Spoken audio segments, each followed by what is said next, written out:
kondisi pada zaman itu, buku-buku semuanya itu bahasa Arab. Dan karangan-karangannya itu adalah orang-orang yang namanya nama-nama Arab. Seperti itulah kondisi kejayaan Islam pada saat itu. Bahkan yang paling terkenal dan paling fenomenal salah satunya adalah Ibn Sina, di mana bahkan konon buku tentang kedokterannya masih digunakan hingga saat ini. Umat Islam tuh kondisinya seperti itu sekarang, selalu membangga-banggakan masa lalu, tapi masa sekarangnya tuh nggak ada apa-apanya.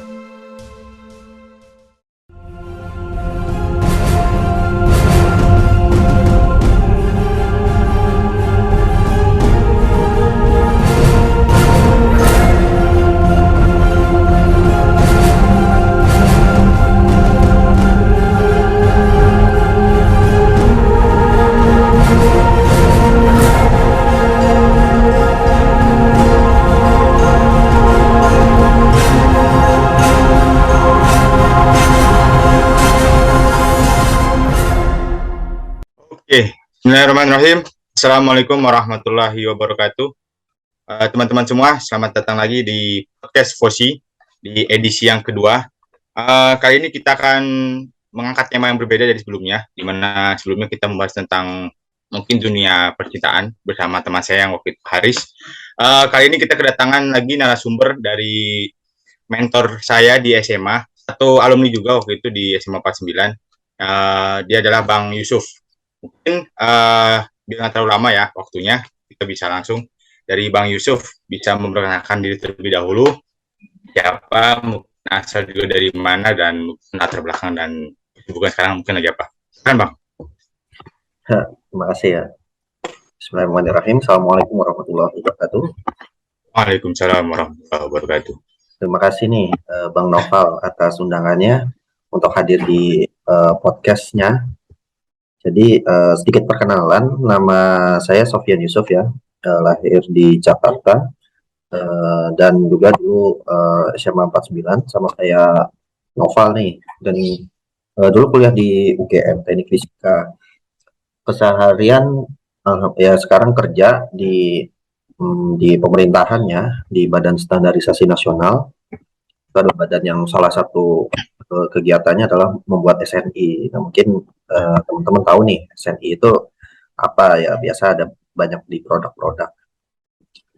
Kegiatan lain selain kerja, alhamdulillah banyak ya, baca, diskusi, dan juga bikin apa tuh namanya kajian-kajian ya di beberapa kolom begitu. Oke, Bang, mungkin atas perkenalannya. Semoga nanti dalam beberapa waktu ke depan teman-teman nanti bisa mendapatkan insight terkait dengan apa yang kita bahas hari ini. Oh ya, sebelumnya kita hari ini akan membahas topik tadi yang berbeda dibanding sebelumnya, di mana kita akan mengangkat terkait dengan kisah di balik merosotan Islam. Mungkin teman-teman juga sudah tahu dulu ketika pada banyak sekali ilmuwan-ilmuwan Islam pada zaman Umayyah dan Abbasiyah dulu ketika Islam sedang berjayanya, dan juga ketika Al-Fatih menaklukkan Konstantinopel, mana pada saat itu Islam sedang masa-masa jayanya, mana ada beberapa momen yang menyebabkan pada waktu itu adanya kemerosotan Islam, sehingga pada zaman ini justru ilmuwan-ilmuwan dari Eropa itu banyak sekali terkenal, mana justru padahal dasar pikiran dan ilmu-ilmu yang mereka terapkan sekarang itu asal dari ilmuwan Islam yang telah ada sejak zaman dahulu. Mungkin sebagai perkenalan dulu, mungkin Bang Yusuf bisa menjelaskan terkait dengan kesuksesan ilmuwan Islam pada zaman Umayyah dan Abbasiyah pada waktu yang lalu, dan berapa besar efeknya hingga zaman sekarang, Bang.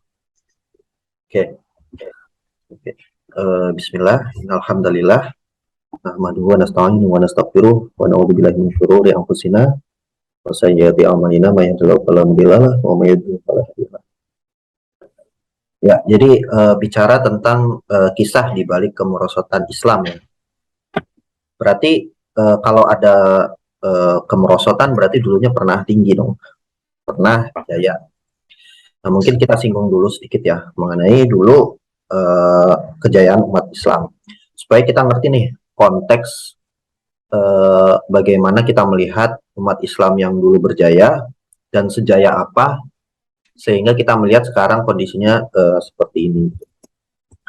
Oke, jadi puncak kejayaan Islam itu terjadi pada saat era Abbasiyah ya, di mana pemerintahan yang paling terkenal pada saat itu yang menjadi puncaknya sebagai ilmu pengetahuan Islam adalah pada zaman Khalifah Harun ar-Rasyid yang berkuasa dari tahun 789 sampai 803 dan seterusnya sampai beberapa waktu selang kemudian baru umat Islam mengalami stagnasi. Bisa nggak sih kita gambarkan sebagaimana jayanya Islam pada saat itu?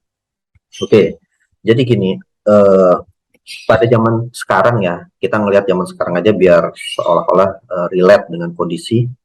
Kita belajar kuliah itu rata-rata referensinya buku apa? Buku-buku dari Barat ya, dengan bahasa Inggris. Contoh saya waktu di teknik ya ada kalkulus kan ditulisnya oleh Edward J. Purcell. Kemudian juga ada fisika atom, itu yang buat adalah Richard Feynman. Lain banyak contohnya, mungkin dari novel nih, dari arsitektur juga ada referensinya sendiri. Nah, coba Anda bayangkan kondisi pada zaman itu, buku-buku semuanya itu bahasa Arab.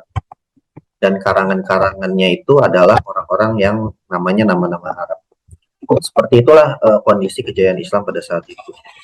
Bahkan yang paling terkenal dan paling fenomenal salah satunya adalah Ibnu Sina, di mana bahkan konon buku tentang kedokterannya masih digunakan hingga saat ini. Nah, itu dia kondisi Islam pada saat Abbasiyah, pada puncak kejayaan Islamnya yang dimulai saat Harun ar-Rasyid. Bahkan pada saat itu ada perpustakaan yang sangat besar, Baitul Hikmah, yang dimana itulah sarangnya. Jadi kita bisa membayangkan ada universitas-universitas, kampus-kampus, tempat pendidikan yang dimana bukunya, literasinya semuanya itu berbahasa Arab, originalnya berbahasa Arab, dan juga penulisnya nama-nama Arab, dan sumber dan pusatnya itu adalah di Baghdad, di Baitul Hikmah, di mana memang bayaran dari Abbasiyah kepada ilmuwan itu memang sangat besar ya. Banyak beberapa sumber yang menyebutkan betapa istilahnya apresiasi kekhalifahan pada pengetahuan pada saat itu adalah apabila seseorang itu mengarang suatu buku, maka bukunya itu akan ditimbang dan penulis bukunya akan diberikan emas sebesar berat bukunya itu. Sangat luar biasa sekali kan. Buku rata-rata beratnya bisa 1 kilo sampai ada yang setengah kilo sih, sampai 2 kilo lah. Apalagi buku buku yang tebal-tebal ya. Kalau di teknik itu ada control system engineering. Bukan itu tebal-tebal saya bang, buku Esnice, Norman Esnice itu kan bisa 2 kilo ya. Dikali emas harganya sekarang sekitar 900.000 lah. Berarti sekitar 1.000 gram dikali 900.000, 900 juta, hampir 1 miliar. Itulah salah satu apresiasi besar dari zaman Abbasiyah, makanya ilmu pengetahuan berkembang. Nah itu. Tapi memang kondisi tersebut ya harus kita sadari bahwa itu masa lalu. Dimana memang sekarang ini banyak umat Islam yang mengatakan, tuh lihat dulu umat Islam itu berjaya di ilmu pengetahuan. Dulu tuh dunia nggak bisa apa-apa tanpa ada penemuan-penemuan Islam. Iya dulu, tapi sekarang tidak gitu kan. Bahkan saya sedikit agak resah dan agak kurang setuju ya kalau umat Islam itu terlalu tenggelam dalam kebanggaan-kebanggaan zaman dulu lah istilahnya, masa terlalu mengenang sejarah berarti ya, terlalu tenggelam dan mengingat-ingat masa zaman dahulu tanpa bergerak untuk bagaimana nih sekarang kita mau apa gitu, tenggelam dalam romantisme lah ya, betul, tenggelam dalam romantisme masa lalu sehingga kita tuh sekarang nggak ngapa-ngapain, hanya bisa membangga-banggakan yang lama. Atau juga kita punya teman ilfil ya, kalau misalkan suka misalkan klub gitu, klub bola X gitu. Klub bolanya itu nggak juara-juara, tapi dia tuh selalu MU bang. dalam romantisme masa lalu klub tersebut yang dulu sempat juara Berapa? berapa kali, UCL berapa kali gitu. Itu kan kita Berapa? sebel ya dengernya. Iya, betul bang. Saya sebagai fans MU relate bang. Jadinya bobo sejarah mulu kalau misalkan melihat teman-teman yang di luar fans MU menang mulu juara. Jadi iya sih. Saya itu salah satu klubnya lah. Awalnya saya mau no mention gitu. Nah, umat Islam tuh kondisinya seperti itu sekarang. Selalu membangga-banggakan masa lalu, tapi masa sekarangnya tuh nggak ada apa-apanya. Oke, kita udah cukup lah, insya Allah berbicara gambaran masa lalu. Sekarang kembali ke topik pembahasan yang kita ini menjadi inti, yaitu kenapa kemudian lantas mundur. Nah Itu ini, bang, sebenarnya bingung. Apa yang bikin merosot itu bang? Sebenarnya. ya, Kan lu Jaya. ya betul. Kenapa sekarang mundur? Oke, sekarang kita akan bahas satu-satu. Sebenarnya agak banyak, agak panjang, dan mudah-mudahan sih agak menarik sehingga tidak bosan ya. Tapi step by step, perlahan demi perlahan. Oke, setelah eranya Harun al-Rasyid, sebenarnya umat Islam itu masih berjaya sampai pada akhirnya mengalami stagnansi. Nah, jadi perpustakaannya tetap ada, ilmu pengetahuannya tetap ada, tapi akselerasinya yang nggak ada, jadi stagnan. Kecepatannya ada, tapi percepatannya tidak ada gitu. Nah, oke, kita bahas kemunduran-kemunduran tersebut. Jadi setelah Harun ar-Rasyid itu ada suatu seseorang khalifah bernama Al-Ma'mun. Al-Ma'mun ini dia dekat dengan sebuah mazhab Islam, bukan mazhab sih, sekte atau bukan pecahan juga sih, mungkin ada pemahaman Islam sesuatu yang bernama Mu'tazilah. Jadi Mu'tazilah ini adalah suatu pemahaman dalam Islam yang mungkin kalau dibawa ke sekarang dianggap sesat ya, karena terlalu menggaung-gaungkan logika. Islam memang penuh dengan logika, karena Rasulullah juga pernah mengatakan bahwa ketika Rasulullah itu mendatangi petani kurma dan Rasul bilang kurma itu kan harus dikawinkan gitu kan, serbuk sari sama putihnya disatukan secara tangan manusia gitu. Kemudian Rasul berkata, kenapa nggak alami aja gitu. Akhirnya karena dauhnya Nabi gitu kan, karena ucapannya Nabi, akhirnya dicoba dialami. Ternyata karena penyerbukan alami hasilnya kurang banyak, masih lebih banyak dengan penyerbukan dengan tangan manusia. Kemudian laporlah kepada Nabi, ya Rasul, saya panennya kurang banyak nih karena penyerbukan alami. Nah akhirnya Rasul berkata, ya antum a'lamu bi umuri dunyakum gitu. Jadi Rasul ngaku salah dan juga mengatakan bahwa kamu itu lebih tahu apa yang duniamu gitu. Itu kan salah satu bagaimana Islam itu mengatur sesuatu hal yang di luar misalkan syariat Islam tidak membahas gitu kan. Nah itu manusia itu diberikan suatu istilahnya kebebasan untuk mengembangkannya sesuai dengan pemahaman yang dia mau. Nah cuma Mu'tazilah ini logikanya itu melampaui, bahkan sampai hal-hal yang berkaitan dengan akidah, sesuatu hal yang memang sudah jadi domainnya Allah, dan juga terlalu banyak spekulasi pemahaman yang agak rentan ya. Seperti mereka itu mengatakan bahwa kalaupun agama di dunia ini nggak ada, apakah manusia itu tetap menjadi orang yang baik gitu? Mereka bilang tetap ada, karena kebaikan itu ada fitrahnya sendiri di dalam bumi ini. Jadi tanpa agama tetap bisa baik. Nah itu kan satu hal yang sangat rentan ya dalam akidah. Nah mereka itu sampai situ logikanya, maksudnya jangan sampai sebegitunya lah gitu. Oke, lanjut. Jadi ada pemahaman Mu'tazilah yang kemudian dilirik oleh Al-Ma'mun. Nah kemudian Mu'tazilah ini menjadi mazhab resminya Abbasiyah. Masalahnya di mana?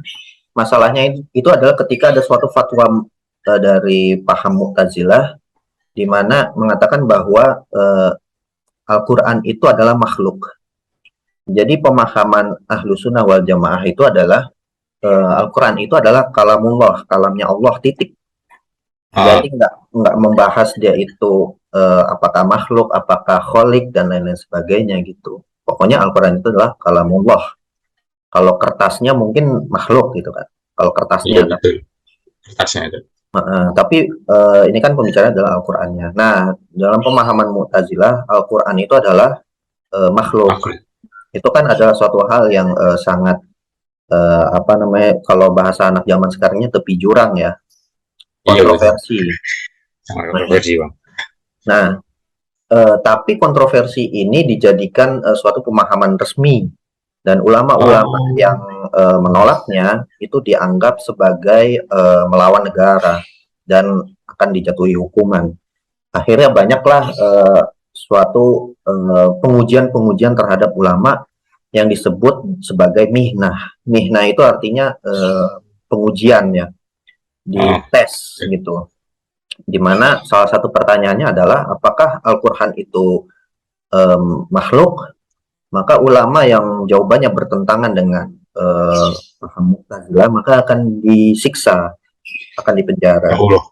Nah itu dia parahnya kondisi pada saat itu. Pada saat itu memang ilmu pengetahuan masih coba berkembang gitu, terus berkembang. Tapi memang kita tahu bahwa ilmu pengetahuan itu kontribusinya nggak cuma orang Mu'tazilah, banyak. Iya Bang, itu. Ketika kita tahu kan ada orang berpemahaman bahwa Ibnu Sina itu dulu adalah orang Syiah, tapi kemudian di akhir hayatnya jadi orang Ahlu Sunnah. Kemudian juga Fakhruddin Razi itu juga orang Asy'ariyah dan juga mazhabnya Syafi'i dan lain-lain. Jadi memang kontribusi ilmu pengetahuan terhadap dunia dari orang Islam itu dari manapun, dari orang Mu'tazilah, dari orang Asy'ariyah ataupun lain-lain sebagainya gitu. Nah, cuma ini terjadi pemaksaan terhadap ulama-ulama untuk memiliki pemahaman Mu'tazilah tadi. Efeknya apa? Kita bisa bayangkan pada saat itu hiduplah seorang ulama yang luar biasa bernama Imam Ahmad bin Hambal, salah satu dari 4 mazhab, dan beliau yang paling muda. Kan yang paling pertama itu Imam Malik, kemudian Hanafi, lalu Syafi'i. Dan terakhir adalah Imam Ahmad bin Hambal. Nah, Imam Ahmad bin Hambal hidup zaman Al-Ma'mun. Imam Ahmad bin Hambal ini disiksa sangat luar biasa karena tidak mau mengakui bahwa Al-Quran itu adalah makhluk. Hal-hal tersebutlah yang menyebabkan sakit hati dan kecewa terhadap Abbasiyah, pemerintah rejimnya Mu'tazilah ya, sehingga menimbulkan kebencian yang sangat luar biasa dan berakhir pada suatu fanatisme.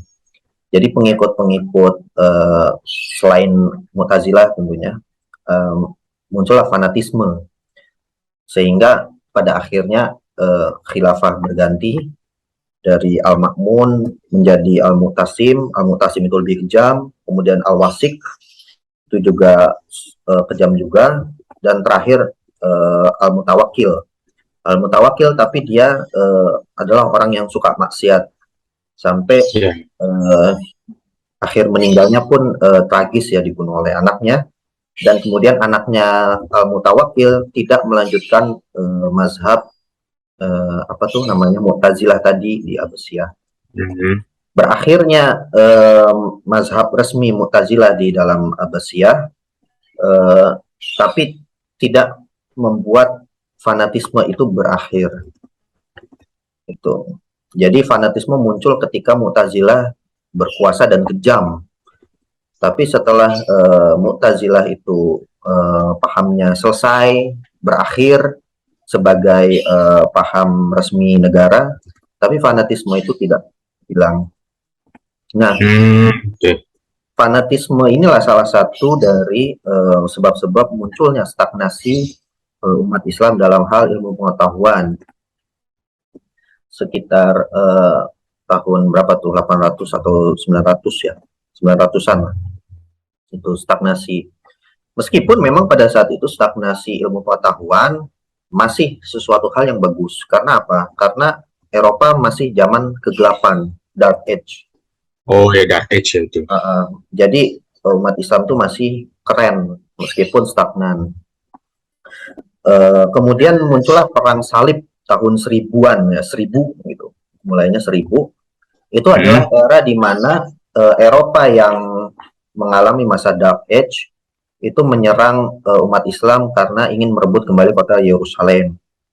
Sempat menang. Jadi perang salib itu sempat menang dan juga Yerusalem itu diambil oleh kaum Kristen, tapi kemudian diambil kembali oleh Salahuddin Al-Ayyubi, dan setelah era Salahuddin Al-Ayyubi, perang salib umat Kristen tidak pernah tidak pernah menang. Jadi umat Islam selalu menang setelah Salahuddin Al-Ayyubi. Namun perang salib ini ada suatu hal yang menimbulkan trigger oleh kaum orang-orang Eropa. Karena apa? Karena mereka membawa ilmu pengetahuan, membawa budaya, dan membawa adab-adab dari Islam. Bahkan banyak klaim yang mengatakan bahwa karena perang salib ini, orang Eropa jadi tahu sabun. Pernah dengar kan? Iya, betul. Tapi saya sebenarnya kurang tahu yang benar-benar pasti. Sebenarnya sebelumnya sudah ada sabun atau belum. Cuma memang setelah perang salib, sanitasi di Eropa itu lebih bagus karena meniru dari Islam. Kemudian juga umat Eropa itu tahu tebu, karena sebelumnya untuk membuat manis, rasa manis itu dari madu. Kemudian setelah perang salib jadi tahu tebu, sehingga ada suatu peningkatan keilmuan dan juga budaya dari Eropa setelah perang salib. Nah, oke, setelah itu setelah perang salib, tapi pada saat itu ilmu pengetahuan Islam cenderung stagnan. Alasan lainnya itu adalah karena terpecah-pecah. Jadi kita tahu bahwa khalifah pada saat itu adalah Abbasiyah, tapi negara-negara Islam lain itu terbentuk seperti Turki Seljuk, seperti Fatimiyah dan lain-lain, dan itu paralel. Awalnya kita mikir kan dan itu paralel, jadi terpecah-pecah. Tapi khalifah utamanya masih Abbasiyah di Baghdad. Tapi terjadi perpecahan di antara kalangan umat Islam yang menyebabkan menjadi sub-sub khalifah ya, atau sub-sub kerajaan. Meskipun mereka masih mengakui khalifah Abbasiyah. Itu juga salah satu yang menyebabkan stagnansi. Makanya pada saat perang salib itu sebenarnya sangat lama sekali, sampai lebih 200 tahun. Itu memang salah satu alasannya karena perpecahan. Bahkan hancurnya, direbutnya Yerusalem dari pasukan salib dalam perang salib yang kedua, itu terjadi karena Yerusalem itu baru dikuasai oleh Fatimiyah. Kemudian 1 tahun setelahnya itu diserbu sama pasukan salib, dan negara umat Islam yang lain tidak membantu. Kenapa tidak membantu? Karena nggak suka sama Fatimiyah. Kenapa tuh, Bang? Apa ada slack apa gimana, Bang?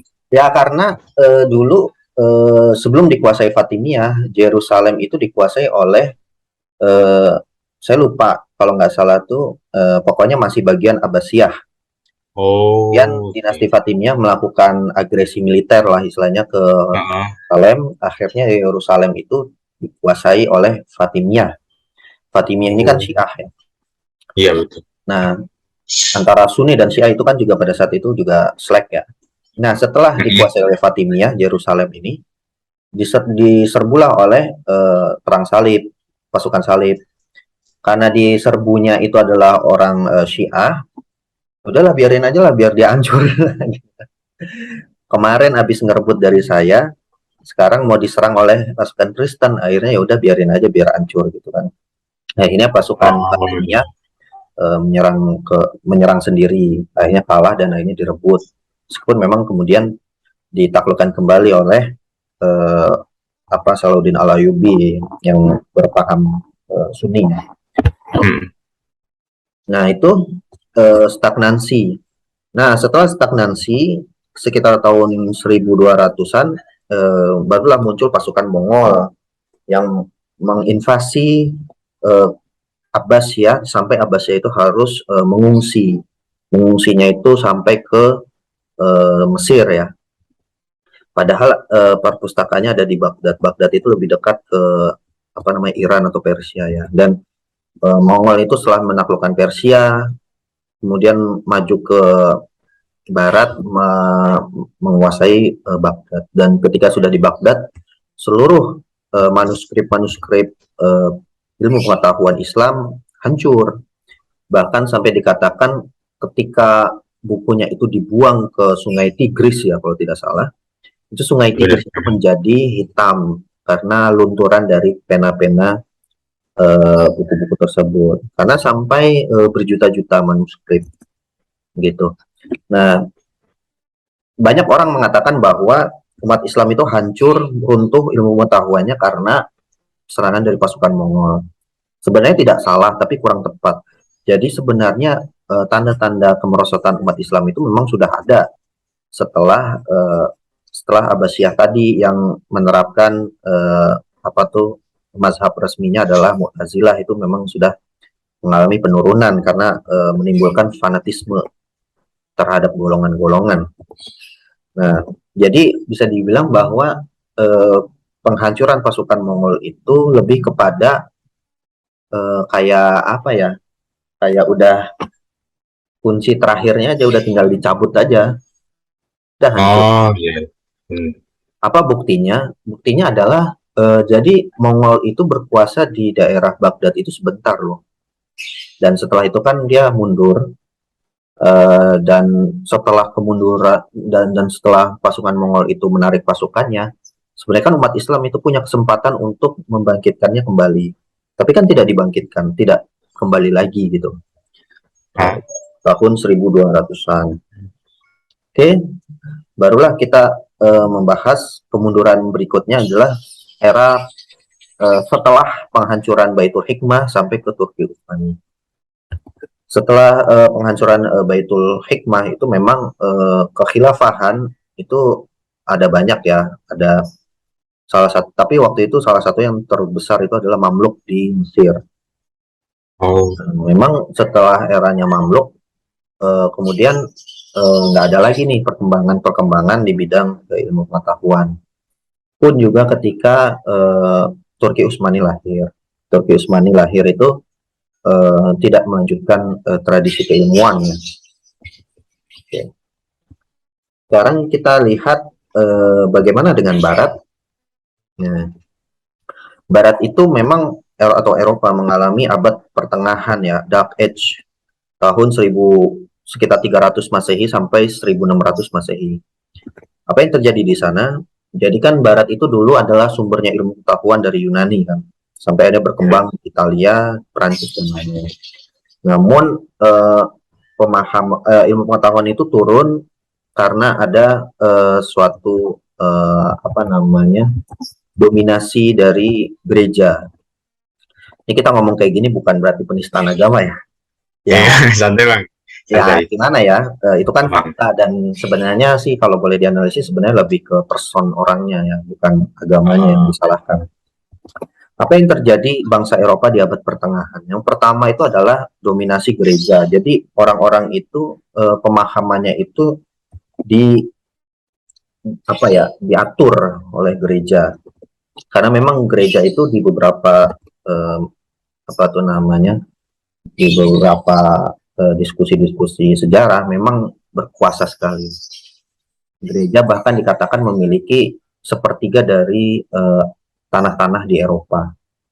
Bahkan semua kekaisaran-kekaisaran di Eropa itu tidak diakui kecuali dilantik oleh apa paus ya. Pokoknya pemimpin iya gereja. paus Nah, atau pastor kan. nah, akhirnya membuat kekuatan gereja itu sangat absolut, hampir-hampir absolut sih sebenarnya, dan mengatur semuanya kehidupan masyarakat Eropa. Dan juga terjadi banyak persekusi ilmuwan, dan ilmuwan itu Hmm. uh, menyebabkan tidak bisa berkembang ilmu pengetahuan karena dianggap melawan doktrin-doktrin dari gereja ya, bukan doktrin agama, bukan doktrin gereja. Beda. Nah, kemudian Eropa lemah itu karena jalur sutra dikuasai oleh umat Islam. Baghdad, Turki dikuasai oleh umat Islam. Dan juga Laut Mediterania itu juga dikuasai oleh umat Islam. Ya, Afrika Utara dan juga Andalusia itu kan juga dikuasai oleh umat Islam. Dan juga rakyatnya sangat miskin di Eropa itu. Karena di Eropa itu kan feodalismenya sangat kuat. Jadi bangsawan-bangsawan Eropa itu memiliki sebagian besar tanah dan rakyat-rakyat Eropa itu cuma jadi buruh tani. Dan yang semakin kaya aja orang bangsawan itu, sementara buruh tani semakin miskinnya. Seperti lagu Roma Irama ya, yang kaya makin kaya, yang miskin makin miskin gitu. Terjadi pada bahkan mungkin ya kalau teman-teman nonton film yang latarnya Eropa abad pertengahan gitu, salah satunya saya pernah nonton yang Hansel and Gretel Witch Hunter gitu kan. Itu kan settingannya apa ya, deso itu, tapi desonya Eropa gitu. Rumahnya begitu, orangnya pada bertani, bajunya juga lusuh. Ya kayak warga-warga desa aja. Cuma kulitnya putih. Maju berarti ya bang istilahnya? Hah? Belum maju. Maksudnya masih belum maju berarti ya? Belum. Nah itu. Kemudian juga di Eropa itu tersebarlah tahayul dan klinik. Jadi perdukunan dan lain. Bahkan seperti contoh film yang Hansel and Gretel Witch Hunter itu kan memang Eropa itu pernah mengalami yang namanya ketakutan atau paranoid terhadap dukun atau penyihir. Akhirnya orang-orang itu banyak yang dibunuh, dihukum dengan tuduhan bahwa dia adalah penyihir. Padahal belum tentu gitu kan. Nah itulah bagaimana tahayul, klinik, khurafat dan juga bid'ah ya, tersebar di umat-umat Kristen di Eropa gitu. Ya itulah yang menyebabkan Eropa di abad pertengahan mundur, sementara Islam di zaman Abbasiyah ataupun Andalusia meningkat ilmu pengetahuannya. Bahkan orang-orang Eropa itu belajarnya sama orang Islam, di mana salah satunya adalah Fibonacci.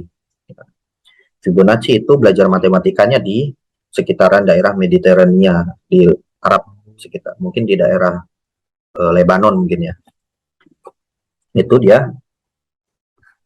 Nah, setelah mengalami Dark Age, sekitar 1500 Barat itu mengalami apa yang disebut dengan Renaissance. Bacanya itu kayak aksen Prancis, Renaissance gitu, atau apa gitu. Tapi ya, kalau di sih ada Renaissance, dosennya bilang Renaissance. Kalau orang kan nyebutnya Renaissance aja, santai. Nah, Renaissance itu adalah titik balik dari Dark Age, di mana kondisi pada saat itu Islam mundur. Islam mundur, stagnan, tapi ilmu-ilmu Islamnya itu berhasil dikuasai oleh Eropa, dan Eropa menerapkannya di wilayahnya, di tempat mereka tinggal. Itu salah satu faktor Renaissance. Faktor lain itu adalah bagaimana Eropa itu sudah muak lah, sudah enak dengan dominasi gereja. Bukan dominasi agama, bukan. Dominasi gereja. Gerejanya berarti ya bang misalnya ya, yang kan itunya, yang ditekankan. Kan kita tidak menyalahkan agamanya, biar aman. Aman bang. Kan ini juga didengar sama orang umum kan. Ya, jadi kita tidak menyalahkan agamanya, kita menyalahkan orangnya. Jadi kita menyebutnya adalah dominasi gereja. Nah, udah muak, udah enak dengan kondisi yang mundur terus, miskin terus, terbelakang terus, sementara umat Islam itu yang menguasai ilmu pengetahuan. Nah, itu salah satu alasan dari Renaissance.